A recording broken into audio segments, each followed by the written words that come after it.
На Абаза ТВ время новостей. Здравствуйте. Коротко о главном. 300 абхазских спартанцев июля 92-го. 32 года исполнилось операции Тамышского десанта в ходе Отечественной войны народа Абхазии. В преддверии 2509-летия столицы в Сухумском городском собрании утвердили официальный герб города в новой редакции. От сбора батареек к переработке пластика фонд «Республика идей» реализует проект «Апластик Амвия». 32 года назад, 2 июля 1993 года, в районе села Тамыш Очимчирского района с моря высадился абхазский десант под руководством Заура Зарандия. Десанту было поручено перекрыть центральную трассу, ведущую в Сухум, и помешать врагу получить подкрепление. Десантники и воины Восточного фронта, объединив усилия, заблокировали трассу Очимчира-Сухум на стратегически важном участке. Это воспрепятствовало переброске грузинских воинских частей в Сухум. В течение 7 дней воины абхазской армии контролировали стратегическую магистраль, успешно сдерживая натиск 8 мотострелковых батальонов вооруженных сил Грузии, 1 механизированной танковой бригады и артиллерийского дивизиона. Высадка десанта дала начало июльской операции, которая оказала значительное влияние на ход войны. В результате абхазская армия заняла стратегически важные районы в верхней части Сухума. О ходе и итогах Тамышского десанта говорил в те дни верховный главнокомандующий абхазской армии, председатель Верховного Совета Республики Абхазия Владислав Арзенба. Проведена очень успешная десантная операция, тоже впервые в истории абхазской армии. Причем десант был численностью всего в 300 человек, а по всем грузинским источникам проходит 1500 человек. Настолько десант мужественно боролся и дрался, что показалось, что их в 5 раз было больше. Вот. Он выполнил свою задачу, соединился с фронтом, вот. Перекрыл дорогу на то время, пока началась здесь основная операция. Вот. За это время уничтожено большое количество противника, захвачено несколько танков. И уничтожено около 2 десятков танков. Таким образом, они проявили очень большое мужество. Здесь, на главном участке нашего фронта на Сухуме, захвачен важный плацдарм, с которого может, в принципе, начаться дальнейшее наступление на Сухум. 2 июля президент Бадра Гунба возложил цветы к памятнику погибшим в Отечественной войне народа Абхазии в селе Тамыш. Перед началом церемонии присутствующие почтили память погибших участников Тамышского десанта. В церемонии возложения цветов также приняли участие вице-президент Беслан Бегвава, ветераны Отечественной войны народа Абхазии, руководитель администрации президента Беслан Эшба, депутаты парламента, члены правительства, представители общественности. Хронику о Тамышском десанте из архива Абаза ТВ смотрите после выпуска новостей.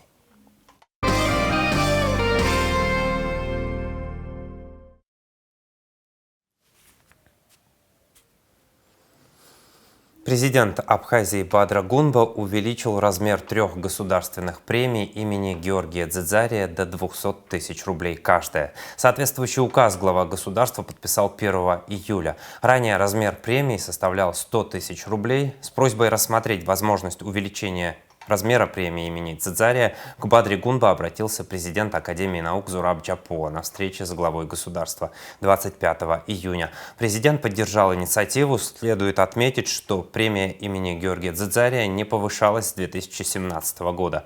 Государственная премия имени Дзидзария присваивается раз в 3 года за выдающиеся достижения в области гуманитарных и естественных наук, получивших широкое общественное признание и ставших значительным вкладом в развитие науки Абхазии.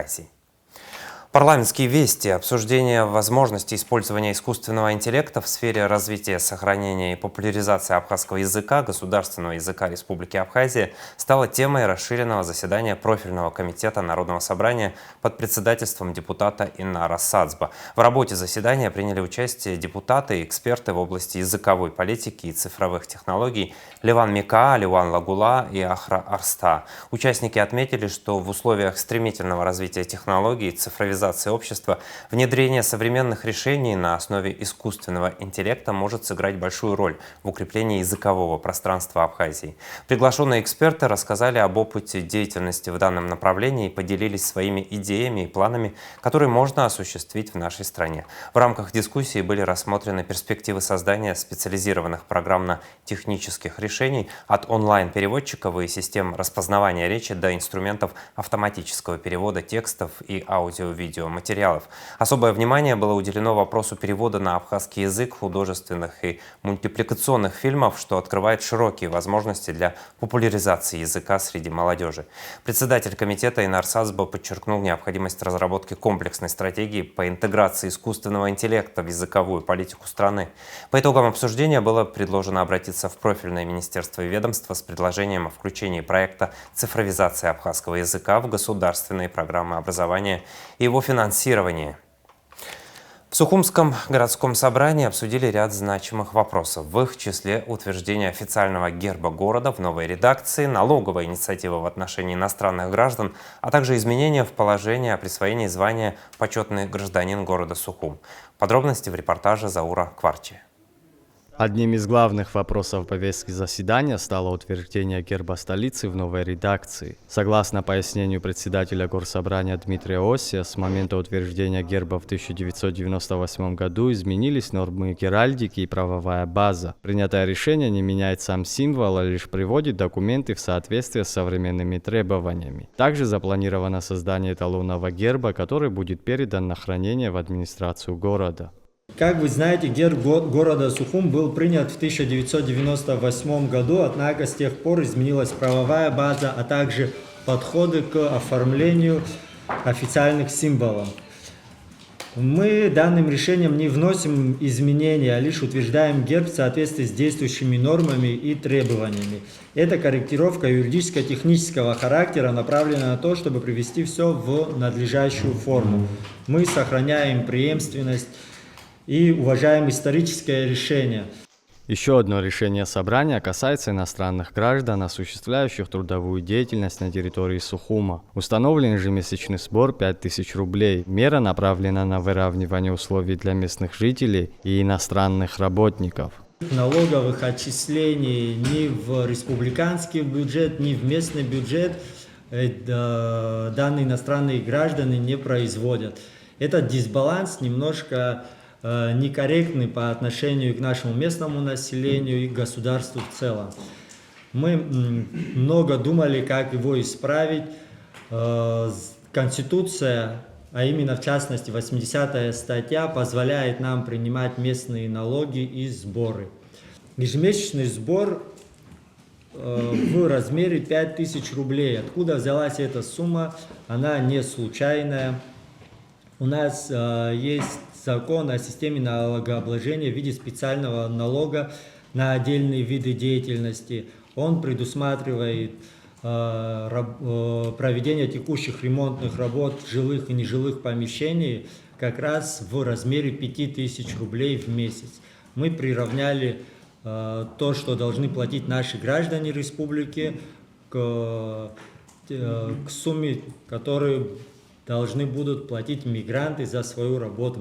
За неуплату сбора будет предусмотрен штраф 30 000 рублей. Нововведение касается самозанятых иностранных граждан. Также собрание единогласно приняло изменения в положение о звании «Почетный гражданин города Сухум». Теперь его будут присваивать не ежегодно, а раз в 3 года, что, по мнению депутатов, повысит статус и значимость награды. Почетный гражданин города Сухум является высшей наградой города Сухум. На мой взгляд и на взгляд многих депутатов, слишком часто у нас получается, когда мы каждый год данное звание присуждаем. Правильнее было бы это делать раз в несколько лет. Была дискуссия, разные предложения, раз в 4 года, раз в 5 лет, раз в 2 года. Сошлись на том, что неплохо было бы делать это раз в 3 года, тогда бы это было бы и значимость самой награды, она бы увеличилась бы, и мы бы с вами награждали бы только тех людей, которые действительно заслуживают данной высокой награды. По решению депутатов вопрос о присвоении звания почетного гражданина в 2025 году, а также вопрос о награждении активных жителей, внесших вклад в благоустройство города, были выведены из открытого обсуждения. Перед голосованием с обращением к собранию выступил глава администрации города Тимур Агрба, подчеркнувший важность общественной инициативы и вклад граждан в развитие Сухума. Наши граждане активно принимают участие в благоустройстве нашего города, сами проявляют инициативу. Это не просто там какие-то мелкие вопросы, на самом деле очень серьезно ребята подошли. Кто-то тротуарную плитку нам дарит, кто-то бордюры, бизнес, там, производство чего-либо, что нам может пригодиться в городе, там урны там, и так далее. Активно ребята принимают участие, поэтому хотелось, и это очень большой объем работы, если это в денежном выражении, то это уже десятки миллионов рублей, и этот процесс продолжается, он как бы открытый, поэтому мы хотели бы как-то в День города сказать спасибо этим людям, потому что на самом деле большую нагрузку с бюджета мы снимаем благодаря таким активным гражданам, которым не безразлична судьба нашего города. Ну и вот мы им хотим, там, не знаю, может быть, почетные, грамотные какие-то вручить, поблагодарить их. О решениях, принятых в закрытом режиме, сообщается дополнительно на официальных ресурсах администрации столицы и городского собрания. Заур Кварджа, Торник Амичба, Абазатова. Видному государственному и общественному деятелю Сократу Джинджоле присвоили звание почетного гражданина Сухума. Решение принято на заседании Сухумского городского собрания. Сократ Джинджоле, депутат Верховного Совета Абхазии первого созыва, в 1992 году стал заместителем председателя Верховного Совета. В 1993 был назначен премьер-министром и министром иностранных дел. Возглавлял официальную делегацию Абхазии на грузино-абхазских переговорах в Женеве. С 1994 по 2002 годы Сократ Джинджоле был спикером Народного собрания республики, член Общественной палаты со дня ее образования. Сухум готовится отмечать свое 2509-летие. 5 июля по этому поводу в центре столицы пройдет масштабное торжество. В нескольких локациях пройдут разнообразные мероприятия для взрослых, детей, жителей и гостей Сухума. Что, где и когда будет происходить, в специальном репортаже Марианны Котовой.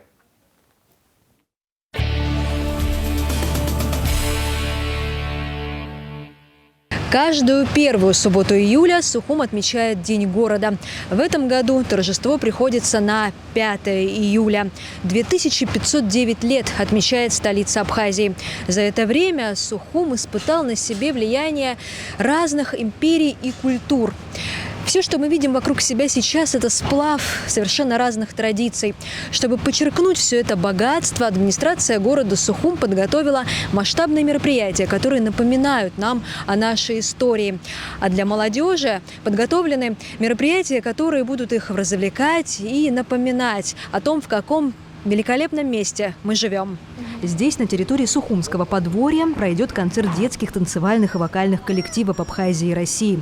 Тут уже собирают сцену и вот-вот начнут монтаж освещения. Вот, здесь будет уютно. Мы планируем здесь развесить ретро-лампочки, то есть будет очень атмосферно. Вот. Я думаю, понравится нашим горожанам.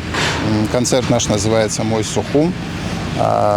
Он подытожит все праздничные мероприятия, приготовления, посвященные Дню города. Хочу подчеркнуть, 2509 лет в этом году, а следующий год будет юбилейным.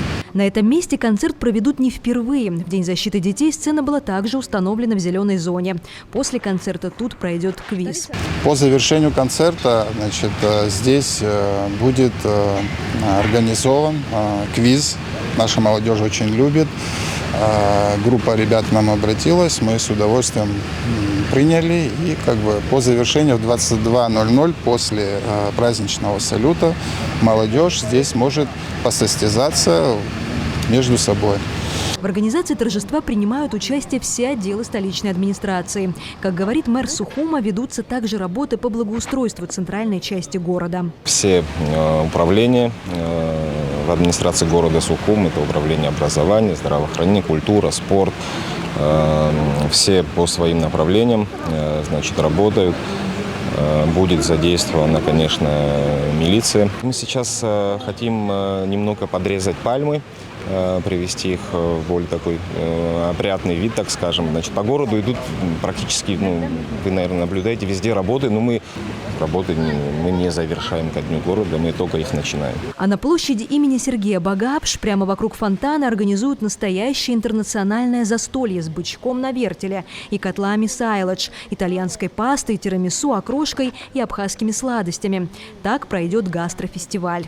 Мы хотим на площади Багапша создать такую атмосферу большого абхазского традиционного праздника с такими, в том числе, немножко итальянскими вайбами. Потому что я уверена, что все согласятся со мной, что абхазские застолья большие очень похожи с итальянскими застольями. Поэтому у нас и микс кухни. Мы будем готовить в том числе и пасту итальянскую, тирамису абхазское, помимо абхазских блюд. Вот. И мы разместим здесь большие длинные столы. Повара будут расположены вокруг фонтана, лицом к посетителям, гостям гастрофестиваля. И мы надеемся, что все пройдет хорошо, и все гости будут довольны. То есть готовиться все будет прямо здесь, на виду у публики?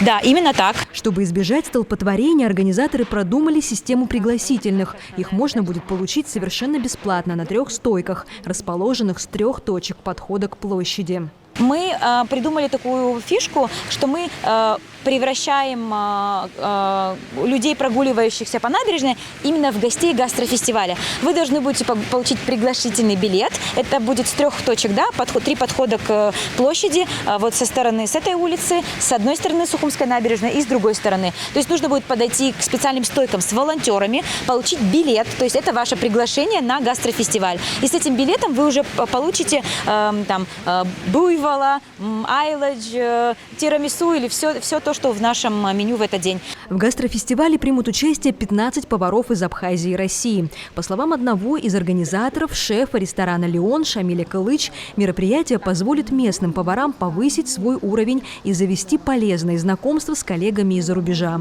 На самом деле я больше надеюсь на основную часть. Это получается так, чтобы все повара, шефы, кто будут принимать участие в этом фестивале, так как у нас будут, получаться, гости еще из России, я хочу, чтобы они могли иметь связь между собой и отправлять своих поваров в Россию, так как у них гастрономия более развита. Мне бы хотелось, чтобы вот на этом фоне мы могли все подружиться и как бы обмениваться опытом. В гастрофестивале примут участие не только повара из России, но и фудблогеры, которые расскажут о мероприятии своей многочисленной аудитории. Будет много медийных гостей. Мои друзья меня поддержали, летят. Завтра в 3 утра вылетает борт, где летят российские шеф-повара медийные во главе с Фаридом Фуди, который помогает нам в организации всех этих мероприятий. И еще летит самый медийный фудблогер России. Не будем говорить его имя, фамилия, я думаю, вы сами сможете посмотреть. Весь мир узнает, как красиво у нас и что Сухуму, нашему любимому, исполнится 2509 лет. Вот эта площадь превратится реально в красоту. Видите фонтан? В этом фонтане будет 3,5 тонны арбуза. Больше ничего не расскажу. Вахтанг Тужба организует не первый гастрофестиваль в Абхазии и уже привлек к реализации крупных проектов своих российских партнеров. Собственный опыт работы и связи он направляет на развитие ресторанной отрасли родной страны. К сожалению, меня знают как блогера. Вот, кстати, мне очень это не нравится. Дело все в том, что года 4 назад я создал новый массовый способ оплаты в кафе и ресторанах по QR-коду, в котором уже 6,4 миллиона гостей платят в кафе и ресторанах в России. Вот так я попал, в принципе, в ресторанную индустрию. Вот. И следующим проектом, может, вы знаете, родной язык, это обучение языкам малых народов. А вот сейчас активно занимаюсь еще одним проектом, это Exitec. Я основал со своими партнерами, Иваном Крайновым, который приезжал недавно в Абхазию, и Николаем Прокофьевым, основал синдикат инвесторов, с которым мы вместе инвестируем в такие рестораны. Вот, например, Чистяков Дмитрий, да, мы инвестируем в его проекты, такие как сыроварня, Горыныч. Причем мы сейчас строим сыроварню в Перми, в Самаре и в ряде других городов. То, что сервис в области гастрономии в Абхазии требует серьезной доработки, не секрет. Такие фестивали в том числе преследуют и эту цель. Надо в целом поднимать уровень гастрономии. Именно для этого я здесь. Вот я хотите сейчас еще один эксклюзивчик вам скажу. Для чего мы здесь собрались? Вот мой партнер Дмитрий Чистяков специально прилетел для того, чтобы с нашими абхазскими коллегами согласовать проект его ресторана, который будет прямо вот здесь. Вахтанг Тужба сумел заинтересовать своего друга, российского бизнесмена Дмитрия Чистякова. Вероятно, в течение 2 ближайших лет на Сухумской набережной появится ресторан, который заявит новые стандарты. Это прекрасный город, в него нельзя не влюбиться. Конечно же, мы хотим быть пионерами в такой высококачественной индустрии гостеприимства, принести сюда немножечко технологий, которыми мы владеем и которые позволят сделать ресторанную гастрономию, поднять гастрономический уровень Абхазии на совершенно новую ступень. Также мероприятия по случаю Дня города пройдут в парке «Сказка», музее денег у Колоннада и в парке Баграта Шинкуба. С самого утра и до поздней ночи все от мала до велика смогут найти себе развлечения по душе. Марьяна Котова, Сосрыква Гухава, Абаза ТВ.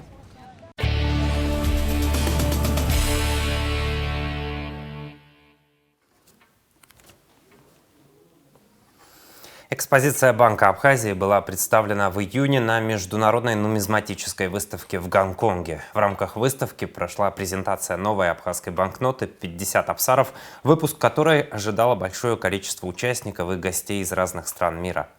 За последние несколько лет Абхазия заняла достойное место в современном мире банистики, а деньги нашей страны абсары пользуются растущей популярностью среди коллекционеров. Именно поэтому тиражи выпускаемых Банком Абхазии банкнот молниеносно разлетаются по всему миру, а цены на них буквально за короткий период времени многократно вырастают. Спасибо организаторам выставки за теплый прием и продвижение нашей маленькой республики Абхазия в большой мир нумизматики и банистики, написал на своей странице глава Нацбанка Республики Беслан Баратели. От сбора батареек к переработке пластика Фонд поддержки образования и культуры Республика Идеи реализует проект «Апластик Аммиа», в рамках которого проводятся сборы и переработка пластика. Первые результаты работы предметы интерьера из переработанного пластика представлены на выставке «Вторая жизнь пластиковых отходов». Подробнее Надежда Боровикова. Журнальный столик, табуреты, кашпо, стеллажи и даже зеркало – все экспонаты на выставке «Апластик Аммиа» сделаны из переработанных в Абхазии пластиковых отходов. Это новый экологический проект Фонда Республика Идей, который знаком многим жителям Абхазии по сбору и утилизации использованных батареек. На самом деле идея возникла очень давно. 2 года назад точно, может быть, даже больше. Мы с ребятами, единомышленниками обсуждали как раз вопрос того, что у нас очень много в стране пластика, и как хорошо было бы его перерабатывать. Изучали этот вопрос, и тогда не было возможности реализовать, так как оборудование стоит очень дорого, но сейчас у нас как раз появилась такая возможность приобрести оборудование. Мы приобрели. На самом деле набор у нас пока минимальный.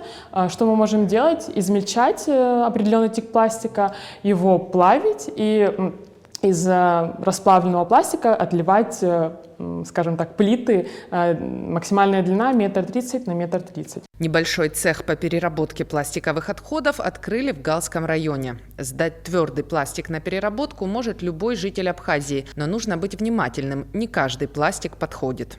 Что подлежит переработке, что мы можем переработать, это пластик под номером 2 и под номером 5. Что это означает?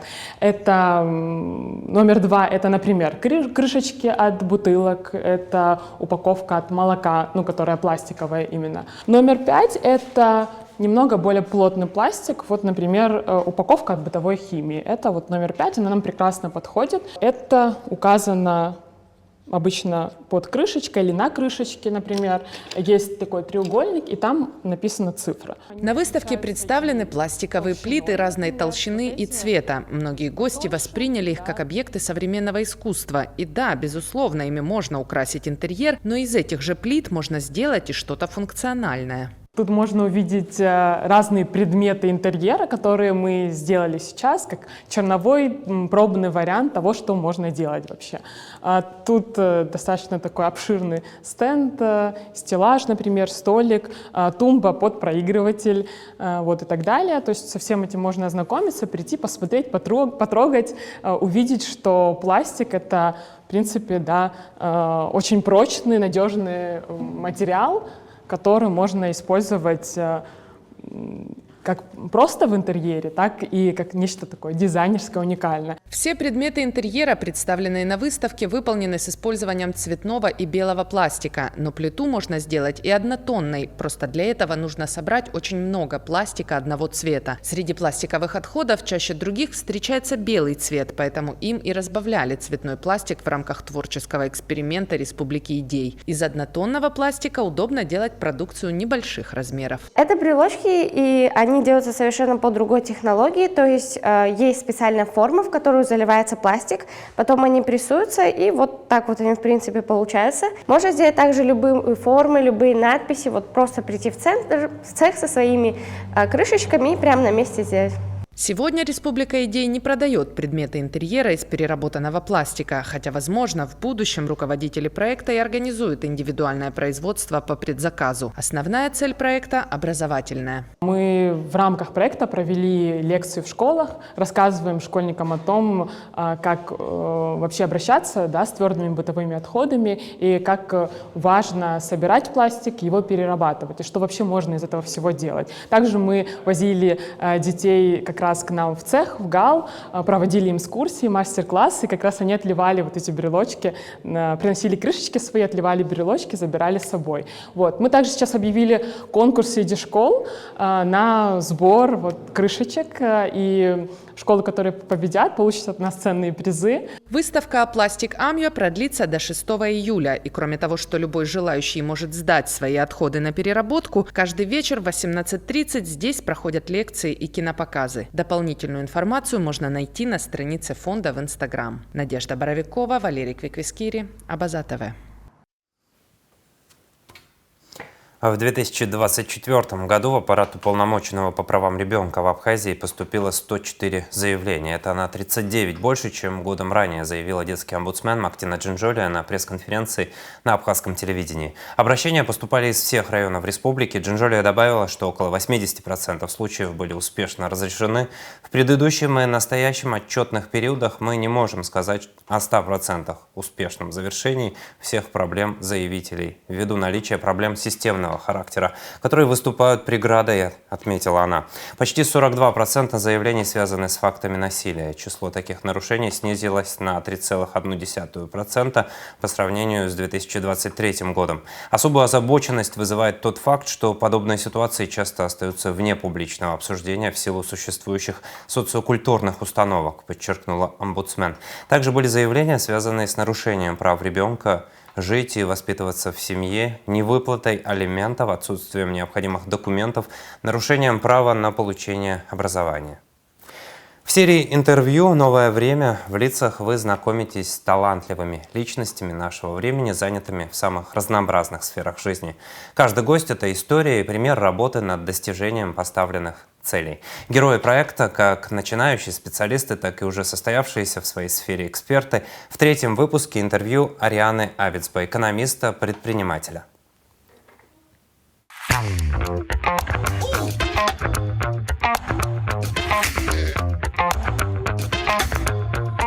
Меня зовут Ариана. Сразу после школы, в возрасте 16 лет, я поступила в Турцию, в Сакаревский университет, на факультет экономики. Уезжая в другую страну в юном возрасте, мы все сталкиваемся с некими сложностями, которые нам нужно преодолеть. И в процессе этого формируется наш некий стержень нашего характера. Мы резко становимся уверенными, самостоятельными и более организованными. Это на самом деле очень увлекательный такой период в нашей жизни, и очень любопытно наблюдать за собой. Я очень благодарна этому периоду в своей жизни, так как у меня появилась возможность познакомиться с новой культурой, освоить новую профессию, прожить и увидеть эту культуру изнутри и приобрести навыки нового иностранного языка, которые в процессе очень помогли и были пригодны мне для моей работы. Да, не могу не отметить, что на самом деле абхазская диаспора, которая большая на самом деле в Турции, оказывает очень большую поддержку абхазским студентам и организовывает различные акции и мероприятия, пытаясь вовлечь нас и тем самым помогая менее травматично перенести вот этот нелегкий период адаптации в новой стране. У нас было очень много совместных проектов, они организовывали очень много мероприятий, также очень было интересное мероприятие, когда они собирали абхазских студентов и показывали как мини-экскурсия по абхазским деревням. Мы оставались у местных абхазских жителей. Это было очень забавно и интересно. На самом деле форма образования за рубежом и наша форма образования разнятся между собой. И одной из главных проблем, с которой может столкнуться наша молодежь, это трудности с трудоустройством, а именно в поиске работы, которая бы удовлетворяла все запросы нашей молодежи, которая бы соответствовала их полученному образованию и квалификации. То есть отсутствие возможности применить свои навыки и знания, которые мы можем получить за рубежом. По окончанию вуза я работала еще в Турции некоторое время.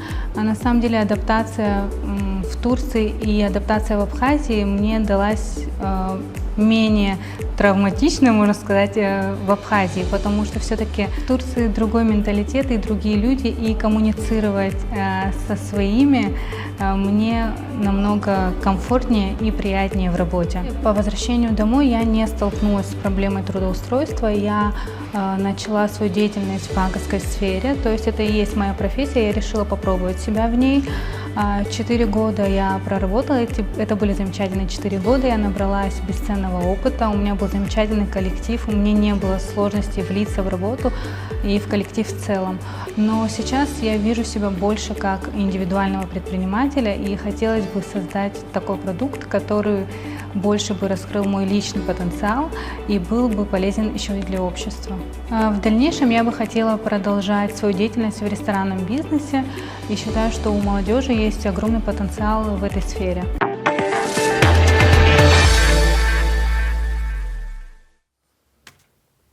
О спорте. Международный турнир по баскетболу среди мужских команд «Кубок памяти» Сергея Багапша открылся в Республиканской детско-юношеской спортивной школе игр в Сухуми. С утра участники турнира поехали в село Джгиарда и возложили цветы к могиле второго президента Абхазии, первого президента Федерации баскетбола Абхазии, кавалера ордена Акцепша первой степени Сергея Багапш.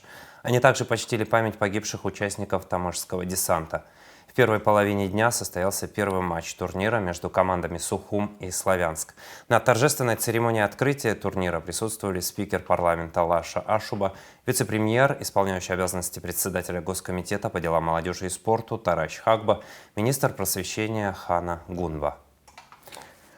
У природы нет плохой погоды. Дневная температура воздуха в Абхазии повысится 6 июля, рассказала климатолог Асида Ахсалба в эфире «Радио Спутник».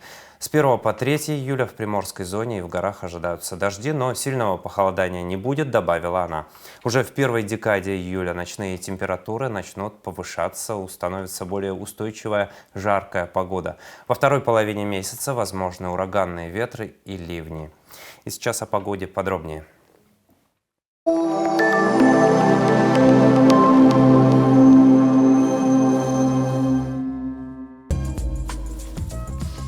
В четверг, 3 июля, в Абхазии ожидается переменная облачность, ночью без осадков, местами днем дождь разной интенсивности, гроза.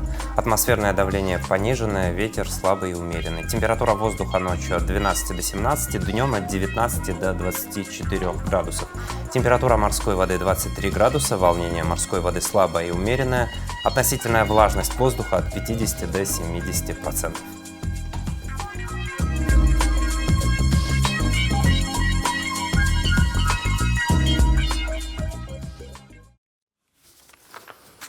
На этом пока все. Оставайтесь вместе с нами на Абаза ТВ. До новых встреч в эфире.